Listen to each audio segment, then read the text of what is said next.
Welcome to my channel Keerthi Pappi vlogs Telugu. ఎలా ఉన్నారు అందరూ? అండ్ ఈరోజు నేను చేయబోయే వీడియో ఏంటి అని అంటే పప్పి వ్యాక్సినేషన్ గురించి అండి.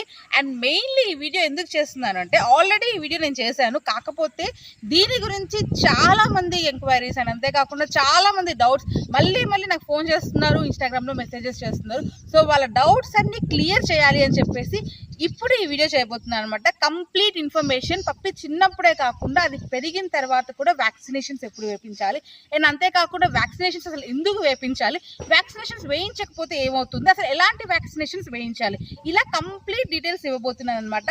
అండ్ చాలా మంది నన్ను అడిగిన డౌట్స్ కూడా దీంట్లో ఇంక్లూడ్ చేయబోతున్నాను. సో ఈ వీడియో మటుకు చాలా ఇంపార్టెంట్, మెయిన్లీ పెట్ పేరెంట్స్కి అండ్ అంతేకాకుండా కొత్తగా పప్పి తెచ్చుకునే వాళ్ళకి ఎవరికైనా ఉన్నా కానీ వాళ్ళకు కూడా ఈ వీడియో చాలా ఇంపార్టెంట్. సో స్కిప్ చేయకుండా మొత్తం చూడండి. లెట్స్ స్టార్ట్ ఆ వీడియో. సో ఫస్ట్ అసలు మనం టాపిక్ లోకి వెళ్ళిపోతే ఫస్ట్ పాయింట్ ఏంటి అంటే అసలు డాగ్స్ కి వ్యాక్సినేషన్ ఎందుకు చేయాలి అండ్ వ్యాక్సినేషన్ చేయకపోతే ఏమవుతుంది. వ్యాక్సినేషన్ ఎందుకు చేయాలి అంటే డాగ్ ని పెద్ద డిసీజెస్ నుంచి అవి రాకుండా కాపాడుకోవడానికి వ్యాక్సినేషన్ చేయాలండి. అండ్ అంతేకాకుండా వాటికి డిసీజెస్ రాకుండా అండ్ అంతేకాకుండా వాటి దగ్గర నుంచి మనకి రాకుండా ఇలా రెండింటికి ఉపయోగపడుతుంది. సో ఫస్ట్ థింగ్ ఏంటి అంటే వాటి హెల్త్ కేర్ చేయొచ్చు అండ్ అంతేకాకుండా వాటి ద్వారా ఏమైనా డిసీజెస్ వస్తే అవి మనకి రాకుండా ఉండడానికి కూడా వ్యాక్సినేషన్ అనేది చాలా ఇంపార్టెంట్. ఒకవేళ కనుక డాగ్కి వ్యాక్సినేషన్ చేయకుండా ఉంటే వాటికి లేనిపోని వైరస్ కానీ ఇన్ఫెక్షన్స్ కానీ డిసీజెస్ కానీ వచ్చే ప్రమాదం చాలా ఎక్కువగా ఉంటుంది. కొన్ని డిసీజెస్ లైక్ ర్యాబీస్ అలాంటివి ఉంటాయి చూసారా, అవి ఏంటి అంటే డాగ్స్కి అటాక్ అయితే ఆ డాగ్ ఒకవేళ మనల్ని పొరపాటున కరిచినా ఈవెన్ దాని సెలైవా మనకి తాకినా కానీ మనకు కూడా స్ప్రెడ్ అయ్యే ఛాన్సెస్ ఎక్కువగా ఉంది. ఎంత గనం ఛాన్స్ అంటే అది డాగ్ చనిపోతుంది అని అంతేకాకుండా దాని ద్వారా డిసీజ్ మనకి అటాక్ అయ్యింది అని అంటే కనుక ఈవెన్ హ్యూమన్ కూడా జస్ట్ ఒక 3 daysలో మొత్తం చనిపోతారు. సో అలాంటి డిసీజెస్ మనకి అటాక్ కాకుండా ఉండాలి అంటే మెయిన్లీ డాగ్స్కి వ్యాక్సినేషన్ అనేది కంప్లీట్గా చేయించాలన్నమాట. పాయింట్ నెంబర్ 2, వ్యాక్సినేషన్స్ అసలు ఎలాంటి డిసీజెస్కి చేయించాలి అంటే ఎలాంటి టైప్స్ ఆఫ్ డిసీజెస్కి వ్యాక్సినేషన్ చేయించాలి. సో ఫస్ట్ వచ్చేసి ఈ డిసీజెస్ని 2 కేటగిరీలో మనం డివైడ్ చేద్దామండి. ఒకటి ఏంటి అని అంటే core diseases and second one ఏంటి అంటే నాన్ కోర్ డిసీజెస్. ఆ కోర్ డిసీజెస్ అంటే ఏంటి అని అంటే అది ఖచ్చితంగా డాగ్కి రాకుండా ఉండాలి అంటే ఆ వ్యాక్సినేషన్ చేయించాలి. అది చేయించలేదు అని అనుకుంటే కనుక చాలా ప్రమాదం అనమాట. మన పరిస్థితులని కాదు, ఇక్కడ ఆల్మోస్ట్ ప్రతి డాగ్కి ఇండియా ఫారెన్ అని ఎక్కడ కాకుండా ప్రతి డాగ్కి చేయించాల్సిన కంపల్సరీ వ్యాక్సినేషన్ ఏవైతే ఉందో అవి కోర్ డిసీజెస్కి చేయిస్తారు. నాన్ కోర్ డిసీజెస్ అంటే ఏంటి అని అంటే వాటికి కొన్ని అంటే మన యొక్క లైఫ్ స్టైల్ని బట్టి లేకపోతే డాగ్ యొక్క లైఫ్ స్టైల్ని బట్టి డాగ్ యొక్క ఎన్విరాన్మెంట్ని బట్టి అవి చేయించాలా వద్దా అని చెప్పి మీరు డిసైడ్ చేసుకోవచ్చు. అంటే అది కంపల్సరీ అని కాదు, ఒకవేళ కనుక ఆ డాగ్కి ఖచ్చితంగా అవసరం అయితే అప్పుడు చేయించాలి, లేకపోతే లేదు. కానీ కోర్ డిసీజ్కి చేయించే వ్యాక్సిన్ మటుకు ప్రతి డాగ్కి చేయించాల్సింది. అంటే ఇప్పుడు మన కోర్ డిసీజ్లో వచ్చేసరికి అంటే పార్వో కానీ లేదు అని అనుకుంటే కెనైన్ డిస్టెంపర్ ఇలాంటివన్నీ ఏంటంటే కోర్ డిసీజెస్ కన్ఫామ్గా ప్రతి డాగ్కి వ్యాక్సినేషన్ చేయించాలి. అండ్ అలా కాకుండా నాన్ కోర్ డిసీజెస్లో వచ్చేసరికి ఎలాంటి వ్యాక్సిన్స్ అంటే కెనైన్ కరోనా వైరస్ అని చెప్పేసి వచ్చింది దానికి కానీ లేదు అని అనుకోండి మనకి వచ్చేసి లైమీ డిసీజెస్కి చేస్తారు, అంటే స్కిన్ ఇన్ఫెక్షన్ డిసీజ్కి కానీ అలాంటి వాటికి కొన్ని వ్యాక్సినేషన్స్ చేస్తారు. అలాంటివి ఏంటి అని అంటే ప్రతి డాగ్కి ఉండాలని రూల్ లేదు, అది వ్యాక్సిన్ చేయించాలని కూడా రూల్ లేదు. కొన్ని డాగ్స్కి వాటి యొక్క డెఫిషియన్సీ ఉంటే వాటి కోసం డాక్టర్స్ సజెస్ట్ చేస్తారనమాట. సో అలాంటి వాటికి చేయించవచ్చు చేయించకపోవచ్చు, అది ఎక్సెప్షన్. బట్ కోర్ డిసీజెస్కి మటుకు కన్ఫామ్గా చేయించాలి. And now comes third point, vaccination schedule ఏంటి. చాలామంది అడిగే డౌట్ అదే, అక్క పప్పి తీసుకున్నాను వ్యాక్సినేషన్ ఎప్పటి నుంచి స్టార్ట్ చేయాలి అని చెప్పేసి. మనకి హ్యూమన్కి ఎలా అయితే షెడ్యూల్ ఉంటుంది అంటే మనకి చిన్న పిల్లలకి ఎలా పుట్టంగానే వ్యాక్సిన్ చేస్తారో ఆ తర్వాత కొన్ని రోజులకు మళ్ళీ ఇంకొక వ్యాక్సిన్, అలానే డాగ్స్కి కూడా ఒక షెడ్యూల్ అనేది ఉంటుందండి. ఎలాగనంటే పప్పీ స్టేజ్లో ఉన్నప్పుడు అంటే డాగ్ పుట్టిన 35 daysకి ఫస్ట్ వచ్చేసి డిపి అనే వ్యాక్సిన్ వేస్తారు. డిపి అని అంటే డిస్టెంపర్కి అని అంతేకాకుండా పార్వో వైరస్, ఈ 2 రాకుండా 35 daysకి చేస్తారనమాట. ఆ వ్యాక్సిన్ చేసిన తర్వాత ఫస్ట్ వ్యాక్సిన్కి వెళ్తారు. కొంతమంది ఏంటి అంటే టీపీ వ్యాక్సిన్ అనేది వేయకుండా డైరెక్ట్గా ఫస్ట్ వ్యాక్సిన్కి అనేది వెళ్తారు. మీకు డిపి అనేది ఏంటి అని అంటే ఒకవేళ పార్వో అనేది ఎక్కువగా ఉండి అలా ఉన్నప్పుడు లేదు అని అనుకుంటే చాలా జాగ్రత్తగా పప్పీకి అంటే ఫస్ట్ వ్యాక్సిన్ వేసే ముందు కూడా ప్రివెన్షన్ అనేది ఉండాలి అని అనుకున్న వాళ్ళు 35 daysకి పప్పీ డీపీ చేయించుకోవడం చాలా మంచిది. ఒకవేళ కనుక పప్పీ మీరు తీసుకునేసరికి 41-42 days ఉన్నాయి అని అంటే మీరు డైరెక్ట్గా ఒక 3 days ఆగి ఫస్ట్ వ్యాక్సిన్కి అయితే చేయించవచ్చు. అండ్ ఫస్ట్ వ్యాక్సిన్ ఏంటి అంటే డిహెచ్పిపివై అంటే ఈ డిహెచ్పిపివై వ్యాక్సిన్ అనేది చేయిస్తూ ఉంటారండి. ఆ డిహెచ్పిపివైలో మెయిన్గా వచ్చేసి డిస్టెంపర్ కానీ పార్వో కానీ అలాంటివన్నీ కవర్ అవుతూ ఉంటాయి. అండ్ దాన్నే మీరు అంటే చాలా మంది మీరు బయటకు వెళ్ళారు అంటే ఈవెన్ డాక్టర్స్ దగ్గరికి వెళ్ళారంటే 7-in-1, 11-in-1, 5-in-1 అని చెప్పేసి ఉంటాయి. ఇవన్నీ కూడా వచ్చేసి DHPPI వ్యాక్సిన్కి సంబంధించినవి.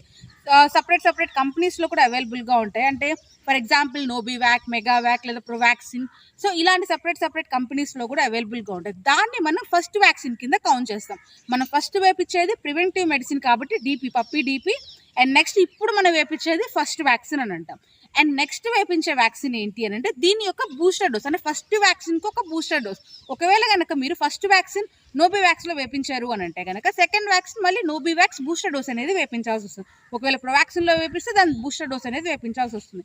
అది ఎప్పుడు వేపించాలి అని అంటే ఫస్ట్ వ్యాక్సిన్ 45 డేస్కి వేపిస్తే దాని బూస్టర్ డోసు 45 డేస్ తర్వాత ఇంకొక 30 డేస్ అంటే 75 డేస్కి బూస్టర్ డోస్ అనేది వేపించాలి.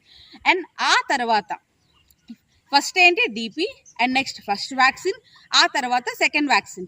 DP వచ్చేసి 35 డేస్, ఫస్ట్ వ్యాక్సిన్ వచ్చేసి 45 డేస్, అండ్ 75 డేస్కి సెకండ్ వ్యాక్సిన్ వేపిస్తాము. ఆ తర్వాత పప్పీకి 100 డేస్ దాటిన తర్వాత ర్యాబిస్ వ్యాక్సిన్ అనేది వేపించాలన్నమాట.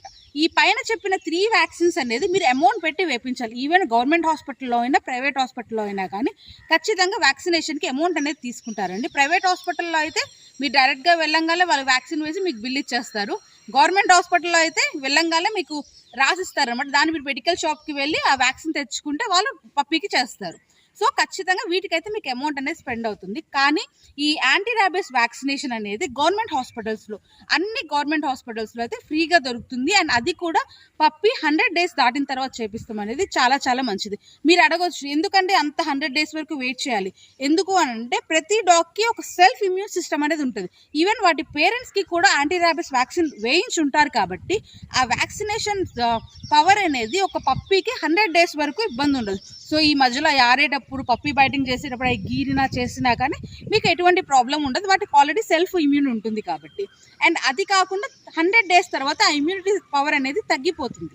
సో అలాంటప్పుడు మనం ఖచ్చితంగా ARV యాంటీ ర్యాబిస్ వ్యాక్సిన్ అనేది వేపించాము అని అంటే పొరపాటున మీరు వాకింగ్కి తీసుకెళ్ళినప్పుడు ఏదైనా డాగ్ వచ్చి బైట్ చేసినా లేదా పప్పీ పొరపాటున బయటికి వెళ్ళినప్పుడు ఏదైనా డాగ్ అటాక్ చేసినప్పుడు కానీ ఆ ర్యాబిస్ అనేది మన పప్పీకి అటాక్ అవ్వకుండా ఉంటుందన్నమాట.